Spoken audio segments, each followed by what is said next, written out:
¿Alguna vez te has preguntado qué pasaría si no tuviéramos hueso? Exacto, seríamos como gelatina. Hola, soy Isela Alexandra Arce de la Cruz, estudiante del Instituto de Formación Profesional de la carrera de Licenciatura de Enfermería. Y hoy te contaré todo sobre esos increíbles pilares que nos sostienen, los huesos humanos. Prepárate para descubrir datos curiosos y aprender de forma sencilla cómo funciona nuestro esqueleto. Comencemos. Un hueso es un órgano vivo formado principalmente por tejido óseo, pero también compuesto de cartílago, tejido conectivo denso, tejido adiposo, tejido epitelial y tejido nervioso. Se le considera un órgano porque combina con varios tejidos con funciones específicas. El hueso tiene una estructura mineralizada que le proporciona dureza y resistencia.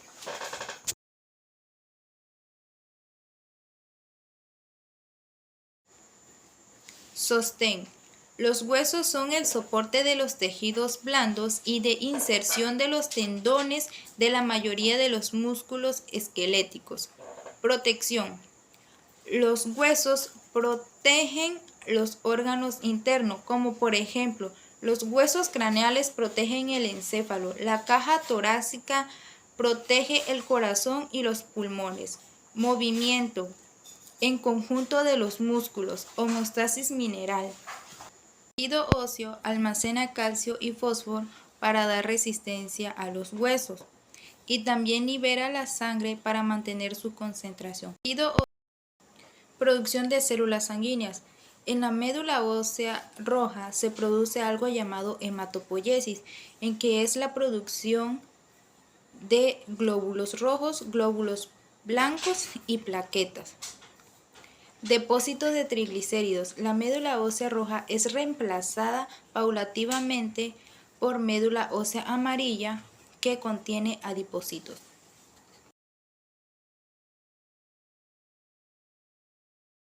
Estructura de los huesos. Un hueso está estructurado por la diáfisis, epífisis, metáfisis, cartílago articular, periósteo, cavidad medular y endostio.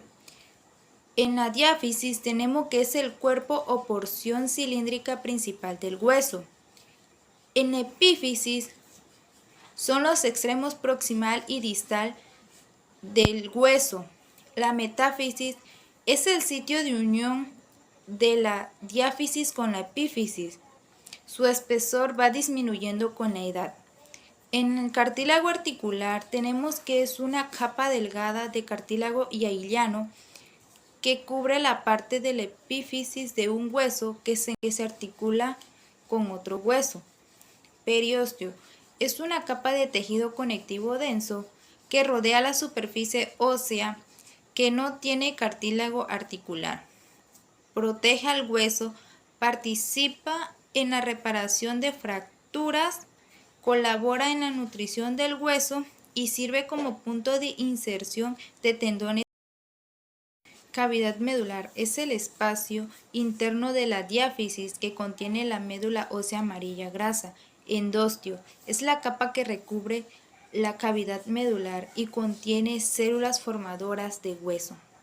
Los tipos de huesos. Tenemos huesos largos, huesos cortos, huesos planos, huesos irregulares y huesos sesamoideos. En los huesos largos son los que tienen mayor longitud que espesor.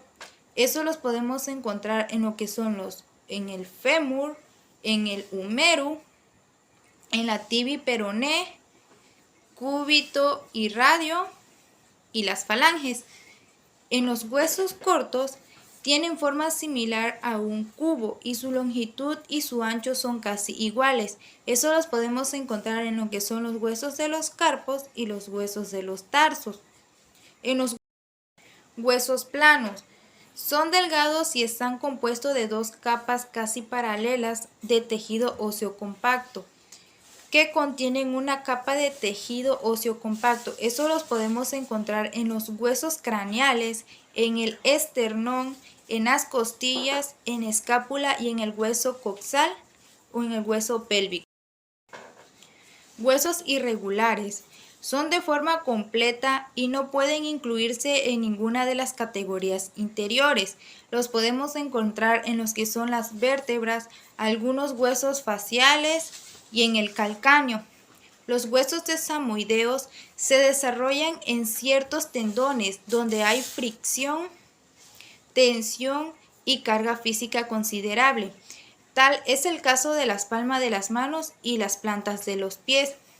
Los podemos encontrar en lo que es la rótula, el hueso sesamoideos de las palmas de las manos y de las plantas de los pies. La capa exterior de todos los huesos están compuestos por hueso compacto. El hueso compacto es denso y fuerte. Además, provee fuerza y protección. El hueso compacto es denso y fuerte. Además, provee fuerza y protección. A todo lo largo de los huesos compactos hay estructuras tubulares llamadas ostiones o sistemas de Hilbert, que contienen vasos sanguíneos y nervios. En los huesos esponjosos es menos densos y tienen muchas cavidades que contienen médula ósea. El hueso esponjoso se centra en el centro de los huesos cortos o planos y en los extremos de los huesos largos. El hueso esponjoso está rodeado por hueso compacto y no tiene sistema de Hilbert. Ya sabemos que el hueso es un tejido vivo. Ahora, ¿cuáles son las células que trabajan para su remodelación? Tenemos 4 células que son las células progenitoras, los osteoblastos, los osteocitos y los osteoclastos. En las células progenitoras son las que tendrán osteoblasto como células hijas. Después de su diferenciación es que empiezan a cumplir su función formadora de hueso. Los osteoblastos son constructores, se encargan de formar hueso nuevo sintetizado matriz ósea.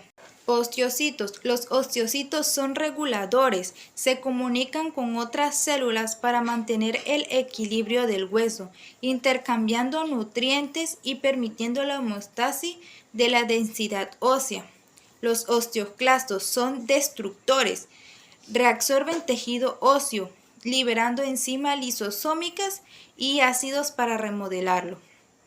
Gracias a estas células, nuestro esqueleto se renueva constantemente. Ya que vimos que los huesos son fuertes y tienen muchas funciones importantes, pero también pueden romperse. Cuando eso pasa, ocurre lo que conocemos como una fractura.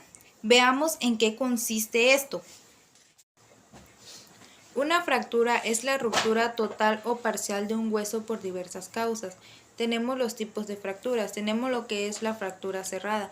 En esta no existe comunicación entre el hueso y el exterior del cuerpo. Tenemos las fracturas abiertas. En esta hay comunicación entre el hueso y el exterior, es decir, existe una perforación de la piel. Tenemos las fracturas transversas. Surge cuando el hueso se rompe de forma recta y perpendicular a su eje. Es comúnmente observado en los huesos largos como el fémur y la tibia. Tenemos lo que son las fracturas oblicuas. Se presentan cuando el hueso se rompe en un ángulo inclinado de más de 30 grados con respecto a su eje transversal. Tenemos lo que son las fracturas conminutas. Se presenta cuando el hueso se rompe en múltiples fragmentos, habitualmente grave, dado la mayor complejidad para su reparación.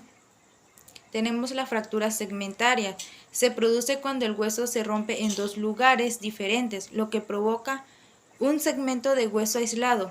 Es comúnmente observado en huesos largos de brazos y piernas. Tenemos las fracturas de tallo verde. Se produce cuando el hueso se dobla pero no se rompe por completo. Es comúnmente observado en los huesos del niño, ya que sus huesos son más flexibles. Tenemos lo que son las fracturas en espiral. Se produce cuando el hueso se rompe en un patrón en espiral, comúnmente observado en huesos largos de brazos y piernas, cuando se someten a vectores de fuerza que someten al hueso a un estrés torsional. Tenemos fractura en avulsión. Es una fractura que se produce cuando un tendón o un ligamento se separa del hueso, pero arranca un fragmento de hueso con él. Los síntomas en una fractura. Los síntomas pueden ser un enrojecimiento, hinchazón, hematoma o sangrado. El movimiento es limitado o la incapacidad para mover una extremidad. ¿Cuánto tarda en sanar una fractura? En una fractura puede tardar entre 6 y 8 semanas. En el caso de los niños es más rápido que sane. Después de una fractura, es importante llevar una adecuada rehabilitación para evitar que queden secuelas. Y bueno, eso es todo lo que les quería compartir sobre los huesos. Espero y les haya servido y hayan aprendido algo nuevo. Gracias por escucharme.